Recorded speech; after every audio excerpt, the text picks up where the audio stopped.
Salut à tous et bienvenue dans Bulle d'Art, le podcast qui vous parle d'art contemporain dans le creux de l'oreille et au son de mon ventilateur. Deuxième épisode de cette petite série d'été sur les expositions à voir cet été à Paris ou ailleurs, avec une exposition dont j'ai choisi de vous parler pour deux raisons. Elle se déroule à Paris en ce moment et même jusqu'au 28 octobre prochain. La première raison, et on va un petit peu s'étaler sur la question, c'est que c'est une très bonne exposition. La deuxième, c'est que c'est l'ultime exposition du lieu dans lequel elle est présentée. Ce lieu s'appelle la Maison Rouge.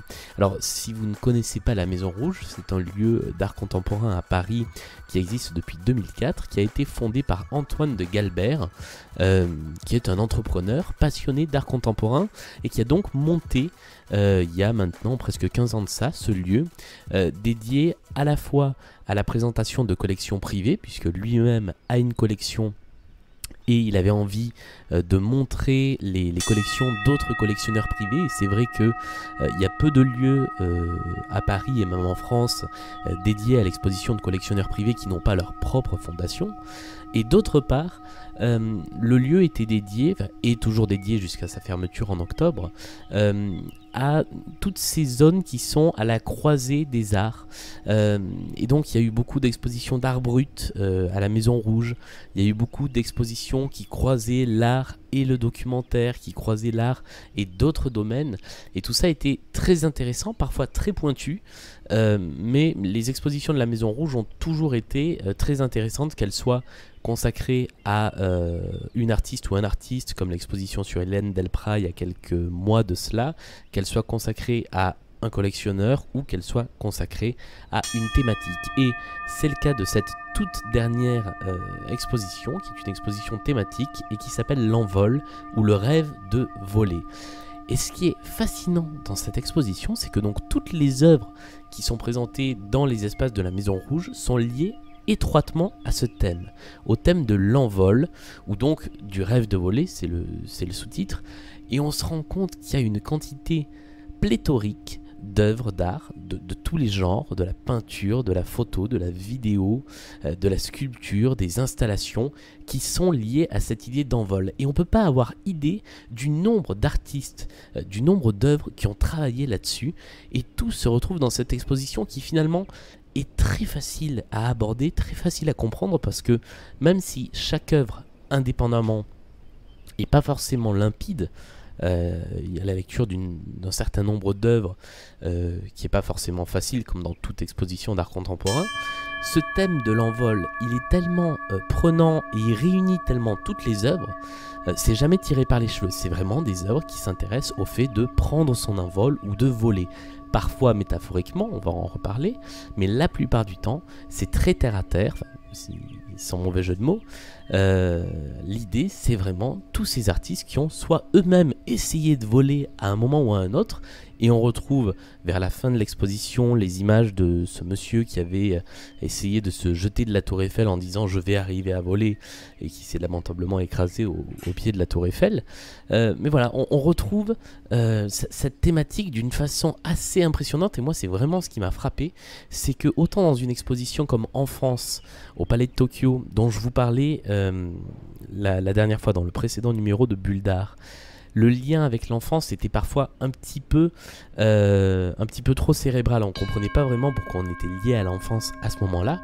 Autant dans cette exposition, c'est absolument clair, absolument limpide, on peut y aller avec des enfants, c'est parfois très poétique, c'est parfois très beau, et cette idée de l'envol, elle est vraiment présente du début à la fin de l'exposition. La première œuvre, c'est une sorte de gigantesque avion de papier réalisé en boîte de chaussures. Et la dernière œuvre, c'est une installation d'Hervé Di Rosa avec une sorte de grand envol de figurines de super-héros dans la dernière salle du musée, qui n'est même plus la dernière salle en fait, qui est la cafétéria. Et donc voilà, on a vraiment un envol en permanence. Il y a plein d'œuvres qui sont très très intéressantes dans cet accrochage. Il y a quelque chose qui est assez amusant, c'est que il y a quelques années de ça maintenant, la Maison Rouge avait fait une exposition qui s'appelait Sous Influence, qui parlait donc des artistes et de leur relation aux drogues, aux psychotropes. Et en fait, on retrouve quelques œuvres de cette exposition-là dans cette expo, dans l'envol. Tout simplement puisque l'idée de prendre son envol est aussi liée à l'idée de trip. Et donc, on retrouve des portraits, un portrait d'une femme sous LSD par exemple, qui a été photographié par un artiste qui s'appelle Jean-Philippe Charbonnier. Qui est assez troublant puisque le portrait de cette femme qui est en plein trip sous LSD ressemble à une femme aussi épouvantée qu'effrayante elle-même. Il y a une vidéo qui s'appelle Trips numéro 7, je crois, Trips 7, d'un artiste qui s'appelle Ben Russell, qui est une sorte de trip visuel qui est censé illustrer un trip sous drogue et qui en fait est un dispositif de miroir qui tourne à l'écran et qui donc mélange le ciel et le sol en permanence. Et c'est absolument fascinant, ça dure 8-10 minutes à regarder, il faut pas avoir le mal de mer parce que ça bouge beaucoup, mais moi je l'avais vu déjà une première fois dans l'exposition Sous Influence qui parlait de la drogue, ça marchait très bien. Là elle est représentée dans un dispositif différent avec encore plus de miroirs. Et c'est vraiment fascinant, vraiment, c'est une des plus belles œuvres, selon moi, de cet accrochage, et ça évoque directement l'envol. Dans les autres choses très, très poétiques et à la fois très amusantes, il y a cette vidéo dont le titre est, alors c'est en italien mais je vais vous le dire en français, Tentative de s'envoler, tout simplement, signé par un artiste qui s'appelle Gino De Dominicis, je pense que ça se dit comme ça, et qui est une vidéo dans laquelle il tente de s'envoler. Donc on le voit, c'est un plan fixe, il est sur un rocher au bord d'une montagne, il bat des ailes et il saute, et il tombe 20 cm plus bas puisqu'il n'a pas réussi à s'envoler, et ça recommence. Et en fait il y a un côté absurde dans cette démarche qui fait qu'on a envie de continuer à regarder la vidéo pour voir si on va pas finalement finir par le voir réussir à s'envoler. Je vous spoil la vidéo, non, on ne réussit pas à s'envoler. Voilà, j'aime bien vous spoiler les œuvres d'art de temps en temps, ça n'empêche que vous pouvez aller voir les expositions dont je vous parle. Deux artistes qui sont également très intéressants, tout ça c'est dans la première partie de l'exposition.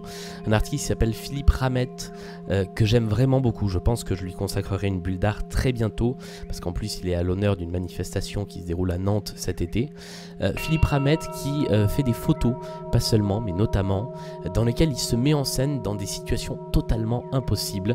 Là en l'occurrence il est perché au sommet d'une simple corde qui elle-même est attachée à un rocher, et ce qui est toujours très impressionnant avec les photos de Philippe Ramette, c'est qu'elles sont réalisées sans aucun trucage par ordinateur. Tout le trucage est fait au moment de la photo, avec des planches en bois qui sont cachées, avec des fils de fer. C'est vraiment très impressionnant quand on voit le résultat des illusions que produit Philippe Ramette. Et en communication avec ça, il y a une des vidéos qui sont présentées dans un programme vidéo consacré à la danse. Il s'agit de Johan Bourgeois, qui présente une vidéo, donc qui est une vraie vidéo de danse, hein, c'est pas forcément une vidéo d'art, dans laquelle deux personnages, deux danseurs, dont lui, montent un escalier et se laissent tomber et tombent sur un trampoline qui fait qu'ils reviennent. Et ils font ce mouvement-là de façon assez hypnotique pendant un moment.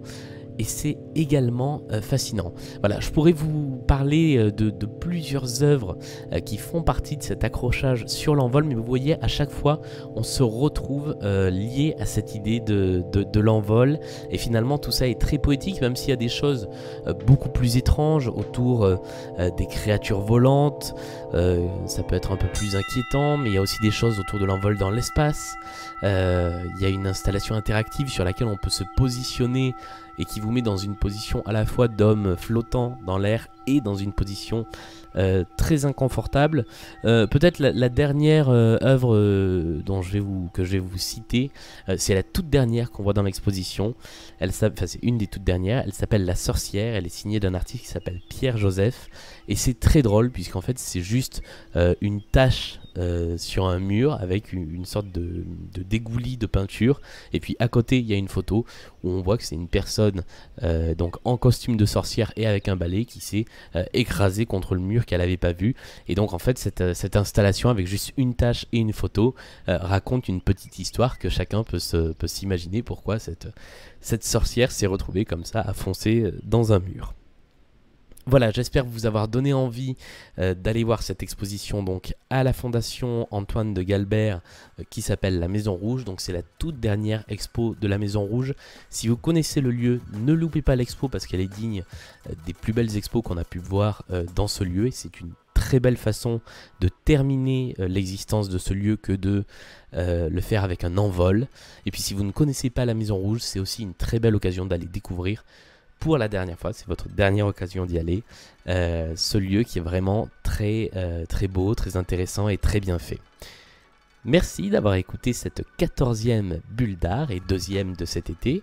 Je vous retrouve d'ici quelques jours pour un nouveau numéro qui sera donc très probablement consacré au travail de l'artiste Philippe Ramette. Voilà, je vous spoil même le sujet de la prochaine bulle d'art. N'hésitez pas à me contacter sur Twitter, sur Facebook, à laisser des commentaires sur Podmust, sur iTunes ou sur Ocha, le nouveau fournisseur de podcasts que nous sommes en train de rejoindre petit à petit. Et puis je vous souhaite une bonne semaine d'été. Salut à tous!